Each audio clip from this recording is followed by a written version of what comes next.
Já ouviu falar em efeito nocebo? Efeito placebo acho que você já ouviu, porque placebo, né, quase todo mundo sabe, que é aquela medicação ou mesmo um tratamento ou uma cirurgia que é de mentirinha.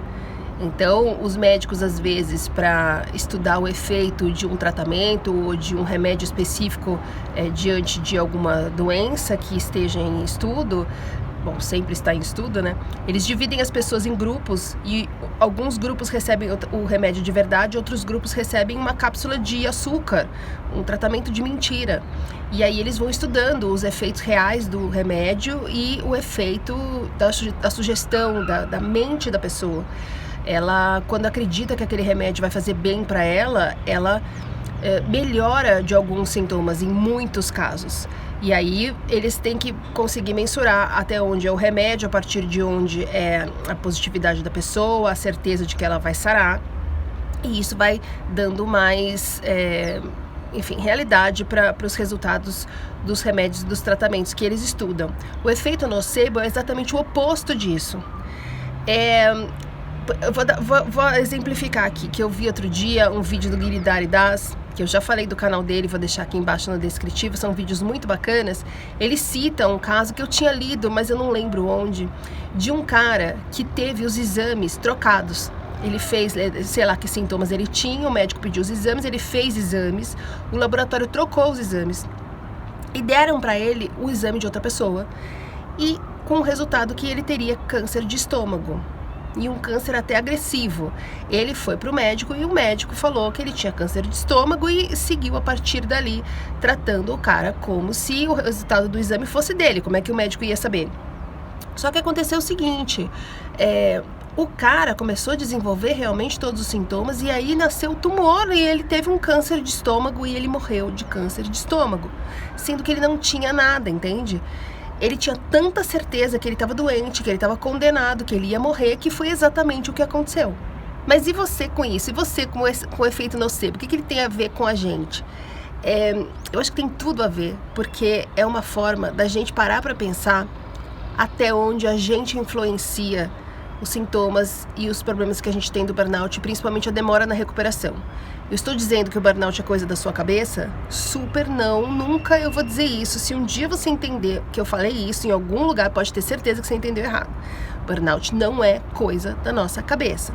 Porém, a maneira como a gente pensa, como a gente lida com as coisas, as certezas que a gente tem de que vai melhorar ou de que não vai melhorar, influenciam grandemente na nossa recuperação. Aí você vai falar, você não sarou ainda, então você também faz isso.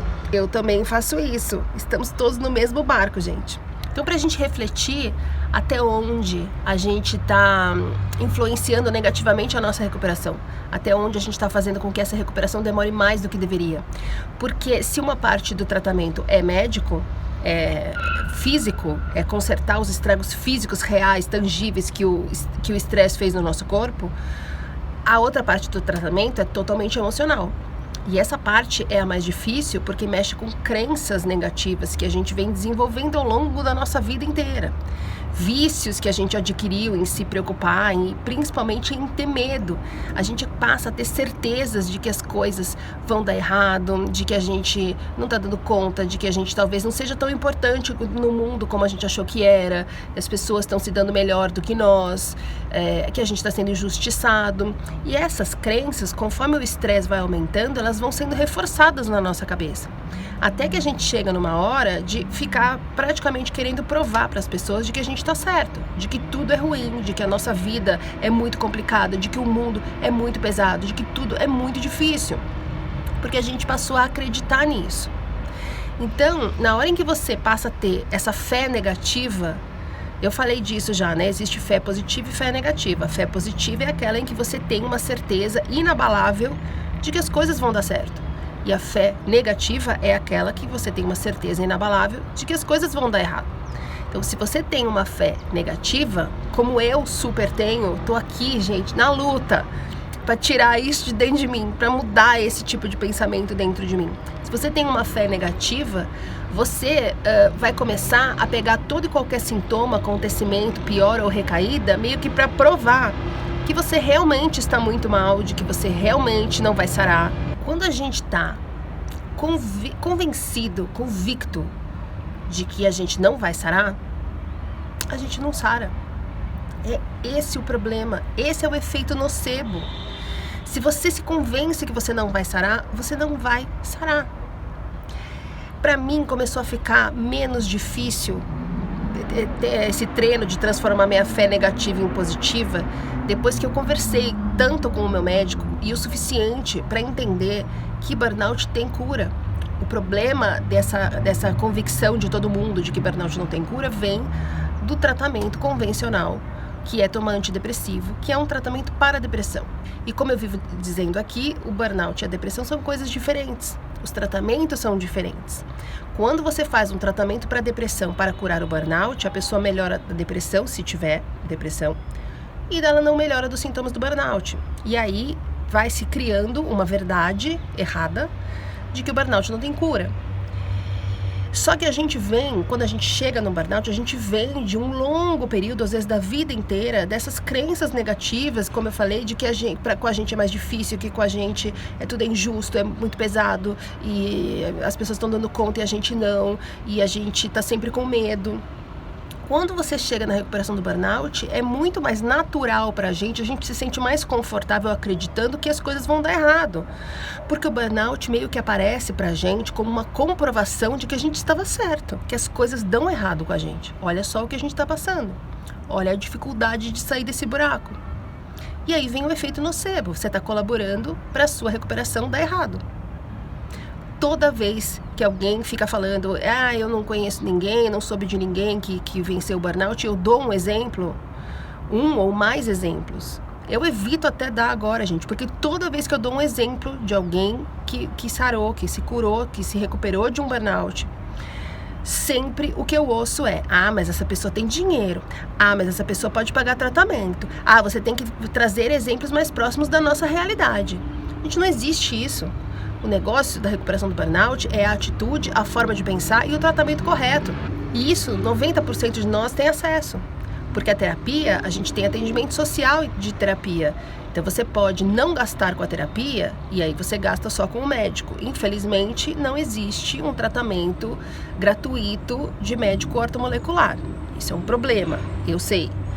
Mas a realidade de não poder pagar médico é a realidade de algumas pessoas que me seguem aqui no canal, sim, mas não da maioria. A maioria das pessoas me fala sobre dinheiro como uma desculpa para si mesmo de não ter acesso a um tratamento. Porque no fundo ela não acredita que isso tem cura.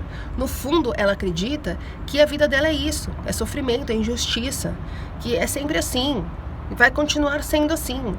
E apesar disso ser ruim, ela está confortável com essa crença, com essa convicção. É assim que funciona a nossa cabeça.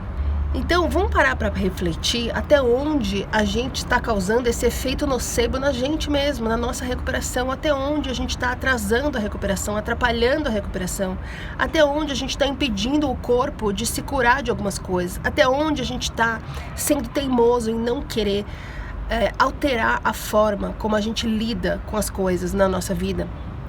Até onde a gente está sendo teimoso em continuar vendo as coisas da maneira como a gente sempre viu e que a gente já sabe que não dá certo porque a gente ficou doente pensando assim. Refletindo sobre isso, eu acho que é mais fácil da gente se convencer que a gente está atrapalhando a nós mesmos, ao nosso tratamento e de que é preciso mudar para ter algum sucesso aqui. Então vamos parar para pensar um pouquinho aonde a gente está sendo teimoso? Aonde a gente está fazendo questão de acreditar que com a gente tudo é difícil, horroroso, injusto, pesado? Por que a gente Por que a gente sempre parte do pressuposto que com a gente é assim?